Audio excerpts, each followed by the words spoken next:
Excella Education Study in USA assured scholarship. Contact 9881 సిద్ధం సభా ప్రాంగణంలో మన మంత్రివర్యులైనటువంటి విశ్వశ్రీ చరణ్ గారు మరియు తోపుదుర్తి ప్రకాష్ రెడ్డి గారు ఉన్నారు.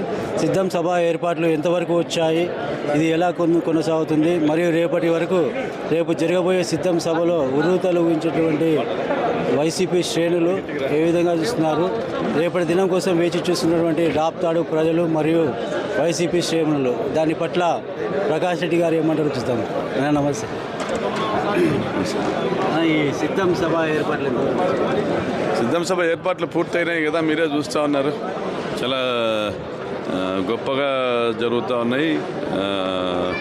వేలాది వాహనాల నిలుపుదలకు పార్కింగ్ స్లాట్లు, 15 పార్కింగ్ స్లాట్స్, అదేవిధంగా ఒక 100 బ్లాక్స్.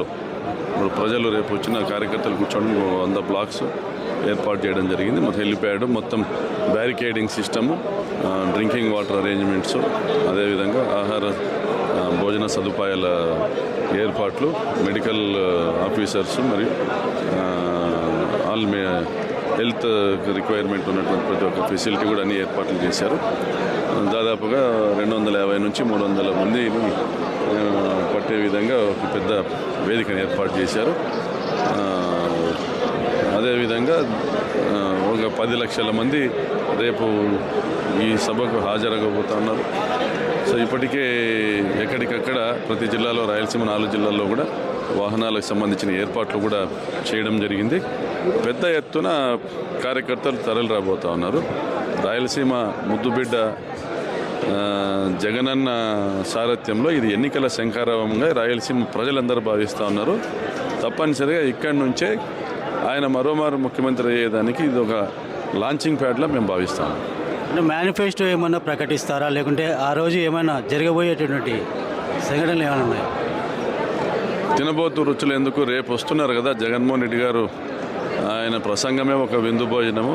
మరి ఇంకా ఆయన మేనిఫెస్టో పెడితే అది తప్పనిసరిగా మృష్టాన్న భోజనమే ఉంటుంది. తప్పనిసరిగా ప్రజలందరికీ నచ్చే విధంగానే ఆయన ప్రసంగం ఉంటుంది. అందులో మేనిఫెస్టో ఉండొచ్చు, ఉండకపోవచ్చు, ఇప్పటికైతే సమాచారం లేదు. ఊహాజనితమైనటువంటి స్పెక్యులేషన్సే. రేపు ఉంటుంది మేనిఫెస్టో ప్రకటన అనేసి భావిస్తాను, వెయిట్ చేస్తాను. సిద్ధం అనగానే వైసీపీ శ్రేణుల్లో కావచ్చు మరియు అనంతపురం రాయలసీమ పట్టణ ప్రజల్లో ఒక వైబ్రేషన్స్ అనేది ఉన్నాయి. అంటే ఆ ఉత్సాహము, ఇది మీలో ఎలా ఉంది? కనిపిస్తూ ఉన్నారు కదా. ఇప్పుడు ఇక్కడ ఉన్నటువంటి సందడి చూడండి. అనంతపురం చుట్టుపక్కల ప్రాంతాల నుంచి వచ్చినటువంటి కార్యకర్తలతో ఇక్కడ నిండిపోయినటువంటి వేదిక చూడండి. మనసు నిండా జగన్మోహన్ రెడ్డి ఉన్నాడు. రాయలసీమ ప్రాంత ప్రజలు జగన్మోహన్ రెడ్డిని ముఖ్యమంత్రిగా చేసుకోవాలని 10 ఏళ్ల పోరాటం చేసి గెలిపించుకున్నారు. ఈరోజు అనంతపురం జిల్లా రాజశేఖర రెడ్డి గారి ఆయన వదిలిపోయినటువంటి స్మృతులతో జీవిస్తూ ఉంది.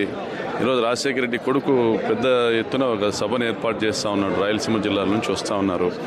తప్పనిసరిగా అనంతపురం జిల్లా కావచ్చు, కడప జిల్లా కావచ్చు, కర్నూలు జిల్లా కావచ్చు, చిత్తూరు జిల్లా కావచ్చు, పెద్ద ఆయన రాజన్న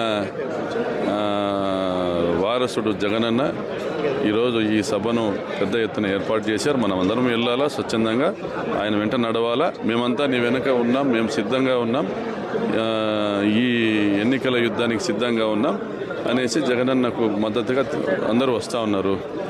ఈరోజు ఎన్నికలకు ముందు జరపబోతున్న ఈ పెద్ద సభ ఎన్నికలకు, ఈరోజు ప్రతిపక్షాలకు అందరికీ కూడా ఎన్నికల్లో ఇచ్చేటువంటి ఒక అల్టిమేటం. ఇది ఒక మహాసంగ్రామం, కురుక్షేత్ర సంగ్రామంలో శ్రీకృష్ణుడు శంఖం పూరించినట్లుగా రేపు జగనన్న ఇక్కడి నుంచి ఎన్నికల నినాదాన్ని కూడా ఆయన ప్రకటించవచ్చు. కాబట్టి తప్పనిసరిగా రాబోయే ఎన్నికల్లో 175 గెలుస్తాం. ఆ లాంచింగ్ ప్యాడ్ రాయలసీమ అవుతుంది.